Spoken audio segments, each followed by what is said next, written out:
We turn now to the African nation of Ethiopia, to the question of whether there is any relief from its twin burdens of famine and civil war following the departure yesterday of President Mengistu Haile Mariam.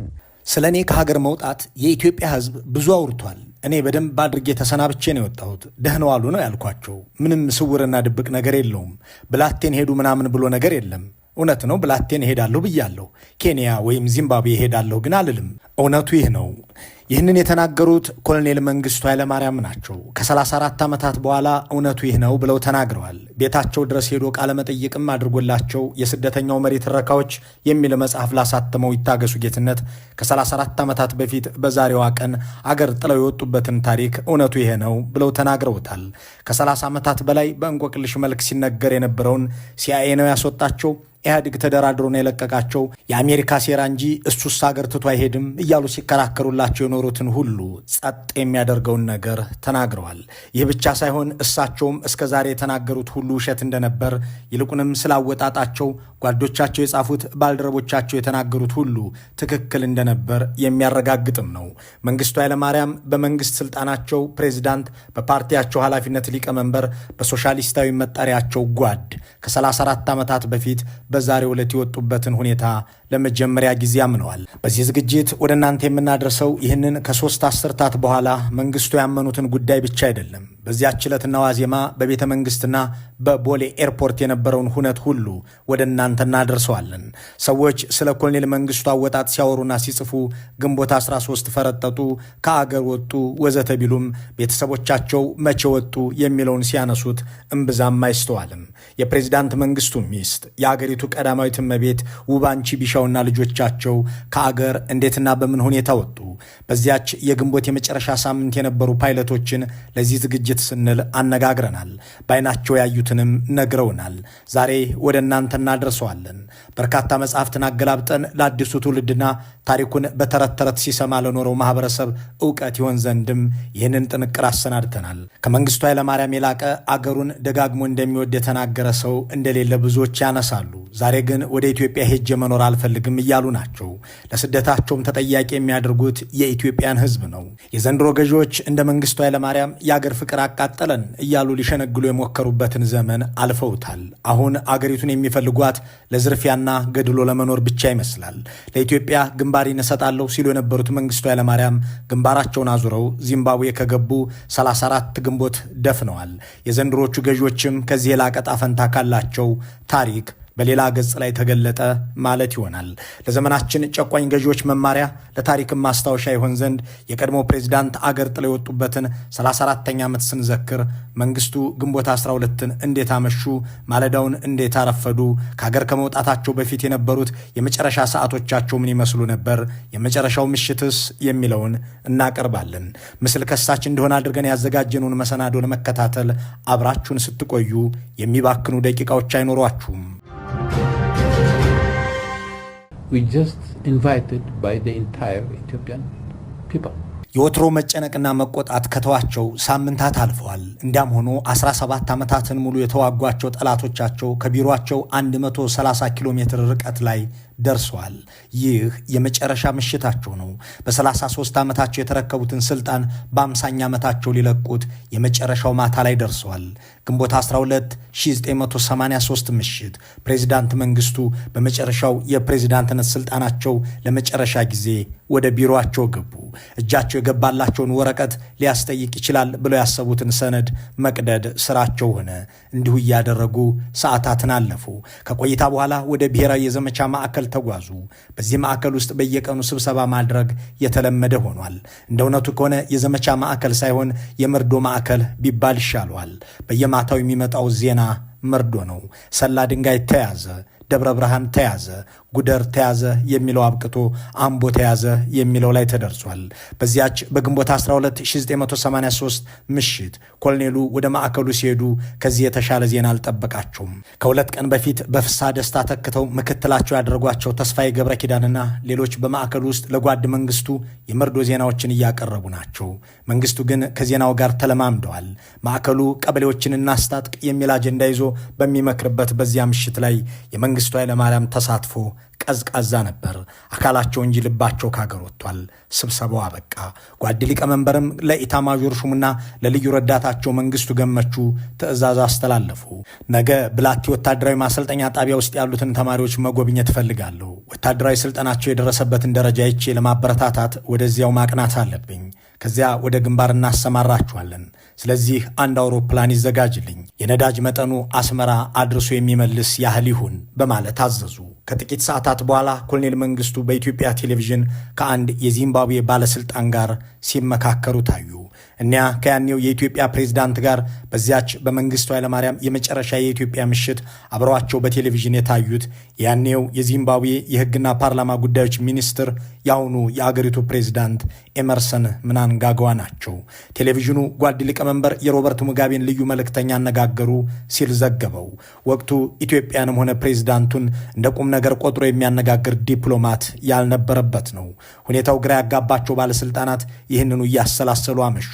በዚያኑ ቀን ማለዳ ግን በኤርፖርት የተፈጸመውን የሚያውቁት መንግስቱ ገመቹና ጥቂት ሰዎች ብቻ ነበሩ። ነገሩን ለማንም አልተነፈሱትም። ግንቦት 12 መሸ።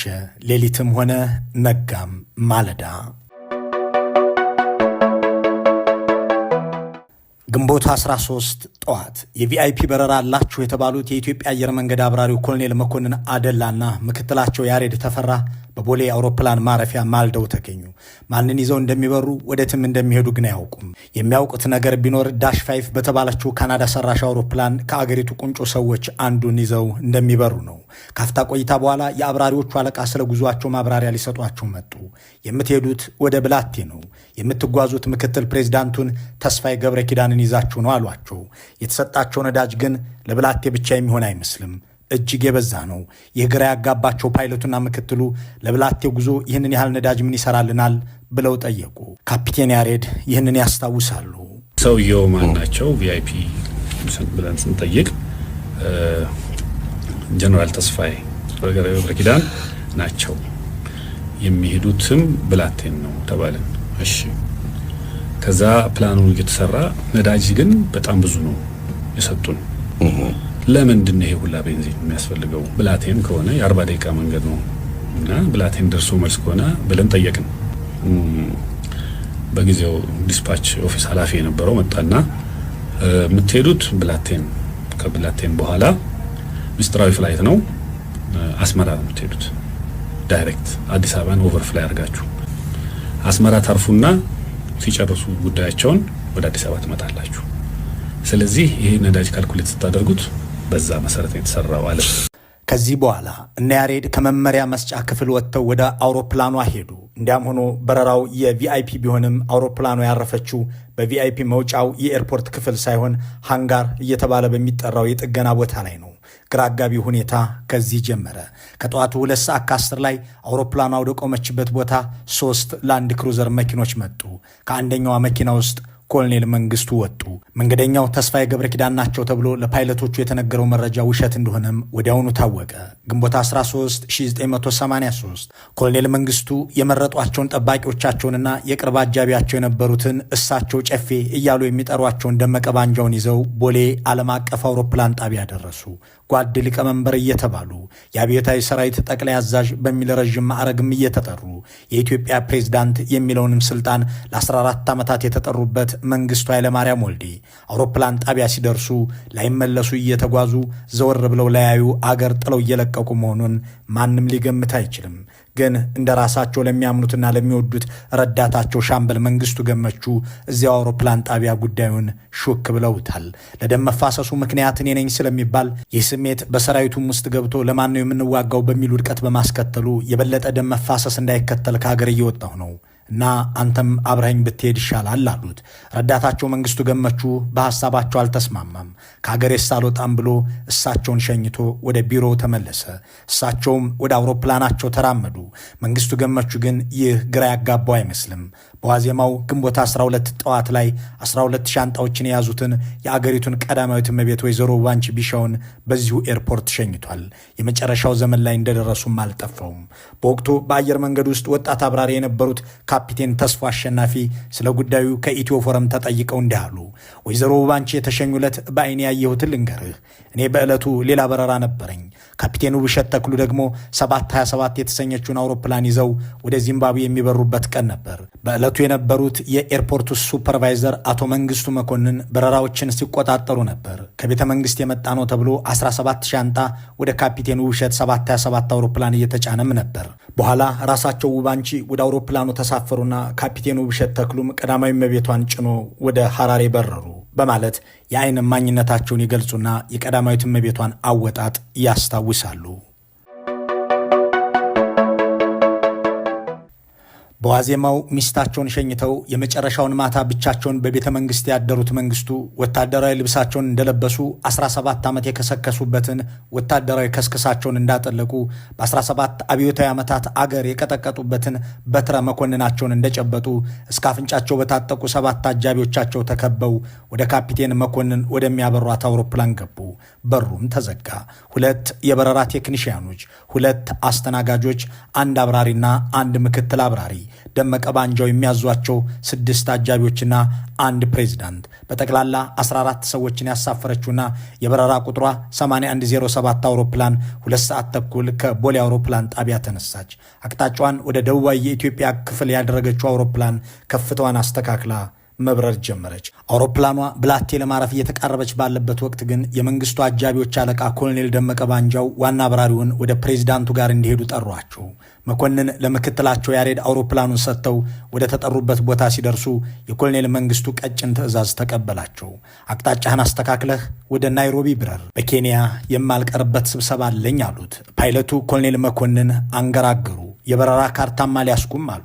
ኮሎኔል መንግስቱ የትኛውንም አይነት ድርጊት ፈጽመህ ናይሮቢ አድርሰኝ ሲሉ አዘዙ።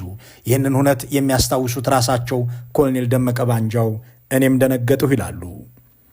ሲነገርና እሱ ሲናገር አጃቢዎቹም ደነገጡ፣ እኔም ደነገጥሁ። በሙሉ እንትን ይሆን እና ሰውየው እንደገና ደግሞ ከዛ ከአውሮፕላኑ ላይ ወርዶ ካርታ የለኝም ብሎ በሚልበት ጊዜ ደግሞ የባሰን የደነገጥ ነው።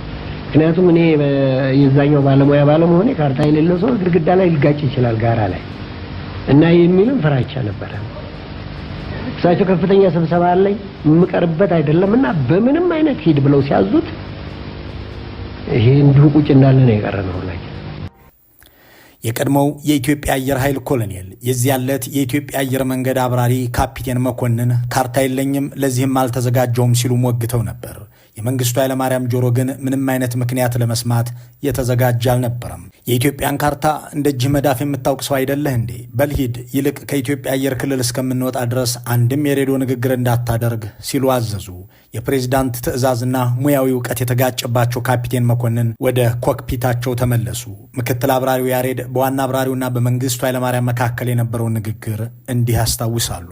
ወደ ናይሮቢ እንሂድ፣ አስቸኳይ ስብሰባ አለኝ ብለዋል ፕሬዝዳንቱ አሉኝ። እኔም ደነገጥኩ። አይ እኛ አልተዘጋጀንም አይሏቸውም ወይ?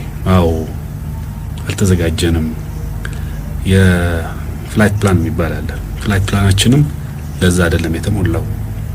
ሰው ሀገር ዝም ብለን መግባት አንችልም ብለው ሲነግሯቸው ፕሬዝዳንቱን አይ አንተ ደግሞ መኮንን የኢትዮጵያን ካርታ እንደ እጅህ መዳፍ አይደል እንደምታውቀው በዚች በሩዶልፍ በኩል አቋርጠህ ትሄዳለህ ብለው አሉኝ። ካርታ አልያዝንም ሁሉ ብለው ነግረዋቸዋል ፕሬዝዳንቱ። ያኔ ነው ካርታም አልያዝንም ሲሏቸው እንደ እጅህ መዳፍ የምታውቀው መሬት ደግሞ በዚች በሩዶልፍ ወንዝ በኩል ሀይቅ በኩል አቋርጠህ ትሄዳለህ ያሏቸው። በሳቸው በኩል ነው የሰማሁት ትዕዛዝ። ከኢትዮጵያ አየር ክልል እስክትወጡ ድረስ የሬዲዮ ኮሙኒኬሽን ታቋርጣላችሁ ተባልን። ፓይለቱ ብላቴ ለማረፍ ከፍታዋን እንድትቀንስ ያደርጓትን አውሮፕላን እንደገና ወደ ከፍታዋ ለመመለስ ሲያንቀሳቅሱ ብላቴ ወታደራዊ ማሰልጠኛ ጣቢያ ፕሬዝዳንቱን ለመቀበል የተሰለፉ ምልምል ወታደሮች ይታዩ ነበር። በነገራችን ላይ በመጨረሻው ዘመን የመንግስቱን ስልጣን ለመታደግ ብላቴ ማሰልጠኛ ገብተው ከነበሩና ከእነዚያ ምልምል ወታደሮች መካከል የዛሬው ጦረኛው ሚኒስትር ዳንኤል ክብረት አንዱ ነበሩ።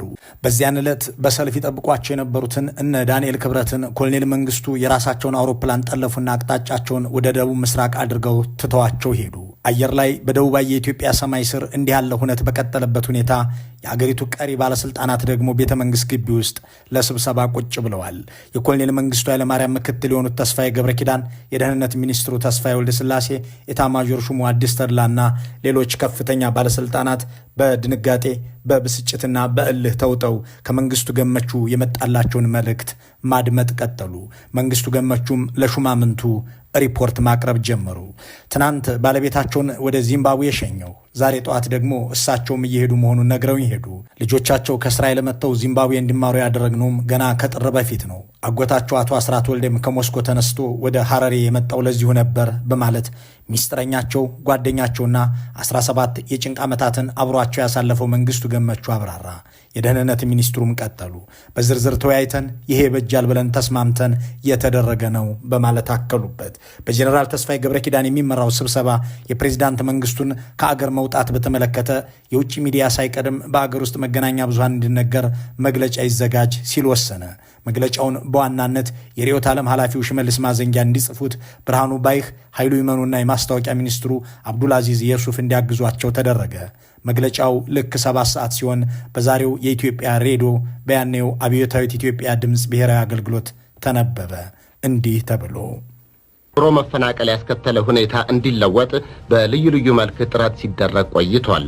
ሆኖም ችግሩ አልተቃለለም፣ ይልቁንም ወደ ባሰ ደረጃ እየተሸጋገረ በመሄድ ላይ ይገኛል። ስለዚህ ደም መፋሰስ እንዲቆምና ሰላምም እንዲሰፍን በልዩ ልዩ ወገኖች የአገሪቱ ፕሬዝዳንት ከስልጣን መውረዳቸው እንደሚበጅ ታመነበት ስለሆነ ይህንኑ በማመዛዘን ፕሬዝዳንት መንግስቱ ኃይለማርያም በዛሬው ዕለት ከስልጣን ወርደው ከኢትዮጵያ ውጪ ሄደዋል። ፕሬዝዳንቱ ከስልጣን በመውረድ አገር ለቀው በመሄዳቸው የሪፑብሊኩ ምክትል ፕሬዝዳንት ሌፍተናንት ጀነራል ተስፋዬ ገብረ ኪዳን ተክተው ይሰራሉ። ይህ ዜና በኢትዮጵያ ተነግሮ አሳዛኝም አስደሳችም ውይይት እየተደረገ ባለበት ሰዓት መንግስቱ ኃይለማርያም ከበርካታ ተማጽኖና ማግባባት በኋላ የኬንያ የአየር ትራፊክ ተቆጣጣሪዎች ፈቅደው ከቀኑ 6 ሰዓት ተኩል ላይ ናይሮቢ ናቸው። በጆሞ ኬንያታ አውሮፕላን ማረፊያ እንደደረሱ በመጀመሪያ ያቀረቡት ጥያቄ ናይሮቢ የሚገኘው የኢትዮጵያ አምባሳደር በአውሮፕላን ጣቢያው መጥቶ ያነጋግረኝ የሚል ነበር። በዚያ የኬንያ ሲቪል አቪዬሽን ባልደረቦች ወደ ኢትዮጵያ ኤምባሲ ደወሉ። አንድ የአገራችሁ ከፍተኛ ባለስልጣን በአንድ ትንሽ አውሮፕላን እዚህ ናይሮቢ አየር ማረፊያ ይገኛል፣ አምባሳደሩን ወይም ሌላ የተገኘን ኃላፊ ልካችሁ አነጋግሯችሁ አሉ። እንዳም ሆኖ አምባሳደሩ ለሥራ ጉብኝት ከኬንያ ውጭ ነበሩና ሊገኙ አልቻሉም። ምክትላቸው መስፍን ረታም እዚያው ናይሮቢ ውስጥ በሚገኝ አንድ ስብሰባ ላይ ኢትዮጵያን ወክሎ እየተሳተፈ ነበርና በኤምባሲው ውስጥ አልነበሩም። እናም ስልኩን ያነሳው የኤምባሲው ሰራተኛ በፍጥነት መስፍን ረታ ወደሚገኙበት የስብሰባው አዳራሽ ሄደ። ከአቪዬሽን ባለስልጣን ተደውሎ የተነገረውንም አደረሰ። አንድ ስማቸው ያልተነገረኝ የአገራችን ከፍተኛ ባለስልጣን እዚህ ኬንያ መጥተው አውሮፕላን ማረፊያ ውስጥ ናቸው፣ እንድንሄድላቸው ይፈልጋሉ በማለት ለምክትል አምባሳደር መስፍን ረታ አስረዳ። ይህ ሁሉ እስኪሆን ጊዜው እየሄደ ነበር። በዚሁ መሃል የኬንያው ፕሬዝዳንት ዳንኤል አራምፖይ ጉዳዩን ሰሙት። ስማቸው ያልተገለጠ የተባሉት እንግዳ የኢትዮጵያው ፕሬዝዳንት መንግስቱ ኃይለማርያም መሆናቸውንም ደረሱበት። ከዚያም ወደ ቢሮአቸው እንዲመጡ አስደረጉ።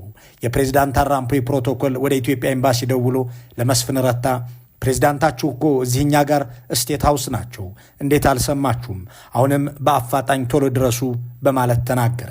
ምክትል አምባሳደር የነበሩት መስፍን ረታ በድንጋጤ ወደ አዲስ አበባ ሲደውሉ ምክትል የውጭ ጉዳይ ሚኒስትሩን ፍስሐ ይመርን አገኟቸው። ከዚያም በብስጭት ፕሬዝዳንቱ ሲመጡ ለምንድነው አስቀድማችሁ የማትነግሩን? ምን እያደረጋችሁ ነው? እያሉ ተናገሩ። ምክትል ሚኒስትሩም የቀድሞ ፕሬዝዳንት ማለት ነው አሏቸው። ምክትል አምባሳደሩ ግራ ተጋቡ። ይህንን ያስተዋሉት አቶ ፍሳም ፕሬዝዳንቱ ከአገር የወጡት ከስልጣን ወርደው መሆኑን በማስረዳት እሳቸውን ሄደህ ከማግኘት በፊት የምልክልህን ፋክስ አንብበው፣ ፋክሱ ፕሬዝዳንቱ ከስልጣን ተነስተው ከአገር መውጣታቸውን የሚገልጸው በሬዲዮ የተነበበ መግለጫ ነው አሏቸው። ከዚህ በኋላም ምክትል አምባሳደሩ ወደ ኬንያው ቤተ መንግስት ስቴት ሃውስ አቀኑ። ከአዲስ አበባ የተላከላቸውን የፋክስ መልእክት ይዘውም ከመንግስቱ ጋር ተገናኙ። ወዲያው በሬዲዮ የተነበበውን መግለጫ አነበቡላቸው። እንዲያም ሆኖ ኮሎኔል መንግስቱ መደናገጥም ሆነ መገረም አይታይባቸውም። ይልቁንም ለኢትዮጵያ የሚበጅ ከሆነ ይሁን በማለት ተናገሩ። ቀጠል ላደረጉምና እኔ ግን እዚህ የመጣሁት ወደ ሰሜን ኮሪያ ሄጄ መሳሪያ ለመግዛትና የሸዋን ህዝብ ለማስታጠቅ ነበር አሉ። ብሪፍ ኬዝ ወይም ገንዘብ የያዙበትን ቦርሳቸውን እያሳዩ ቀጥለውም ግራ የተጋቡ በመምሰል አኳኋን ሆነው ታዲያ ዝም ብዬ ወደ ኮሪያ ልሂድ ወይስ ሐራሬ ሄጄ ቤተሰቤን ልቀላቀል በማለት አቶ መስፍንን ጠየቁ። እሱም ሁሉም ነገር እንዳለቀና እንደደቀቀ ተረድቶ ስለነበር በፍጹም ቅንነት ጓድ ፕሬዚዳንት የሚሻለውማ ወደ ቤተሰቡ መሄድ ነው በማለት ወትሮም በልባቸው ያሰቡትን ሐሳብ ደገፈላቸው።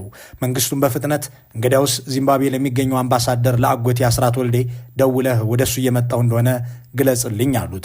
ወዲያው ግን ወደ አዲስ አበባ ደወሉ። የሚይዙትን የሚለቁትን ያጡ ጭንቅ ጥብብ ያላቸው የደርግ ባለስልጣናት መግለጫው ከተነበበ በኋላ ያለቃቸውን መኮብለል እያነሱ መብሰክሰካቸውን ቀጥለዋል። በስብሰባው ላይ ያሉ ኮሎኔል መንግስቱ ከናይሮቢ ደወሉ። ጀነራል ተስፋዬ ገብረ ኪዳን ስልኩን አነሱት። ምን አስቸኮላችሁ? እኔ እኮ አንዳንድ መሳሪያ የሚገኝበትን ሁኔታ ለመመካከር ነው የመጣሁት። አሁንም ኃይል አደራጅቼ በደቡብ በኩል እመጣለሁ።